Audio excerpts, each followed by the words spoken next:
ফটোশুটে বুবলি ও সাইমন এ জুটির নতুন সিনেমা চাদর। সিনেমাটি শীঘ্রই আসছে প্রেক্ষাগৃহে। সে প্রস্তুতি নিতেই সম্প্রতি ফটোশুটে অংশ নিয়েছিলেন দুই অভিনয় শিল্পী। আর এই ফটো সেশনটি তত্ত্বাবধানে ছিলেন বহু সিনেমার পোস্টার ডিজাইনার আর্নিল হাসান রাব্বি।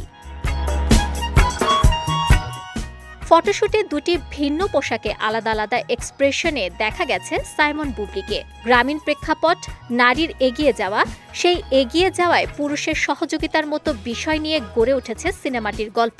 গল্পের সঙ্গে মিল রেখেই শিল্পীদের সাজ পোশাক, এক্সপ্রেশন নির্ধারণ করেছেন বলে জানান আর্নিল। এফডিসি প্রযোজিত সিনেমাটি নির্মাণ করেছেন জাকির হোসেন রাজু। সিনেমায় সাইমনের চরিত্রটি কবির। এ ধরনের চরিত্রে প্রথম কাজ করলেন সাইমন। নির্মাতা জানিয়েছিলেন, শুটিংয়ে বুবলিকে তার পুতুলের মতো মনে হয়েছে। তার চরিত্রটি ভাঙা গড়ার মধ্য দিয়ে এগিয়ে গেছে। বুবলিও নিজেকে উজাড় করে দিয়েছেন বলে জানান জাকির হোসেন রাজু। ২০২২ সালের দিকে শুরু হয় চাদর সিনেমার দৃশ্য ধারণের কাজ। একমাত্র ওয়ালটন এসি দিচ্ছে ১ বছরের রিপ্লেসমেন্ট গ্যারান্টি এবং কম্প্রেসারের ১০ বছরের গ্যারান্টি।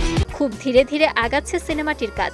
এর আগে জাকির হোসেন রাজু পরিচালিত জি হুজুর সিনেমা দিয়ে চলচ্চিত্রে পা রাখেন নায়ক সাইমন। এরপর তারা জুটি হয়ে উপহার দেন পোড়ামন নামের একটি ছবি।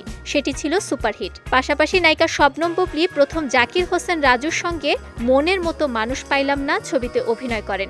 সেই ছবিতে বুবলির নায়ক ছিলেন শাকিব খান।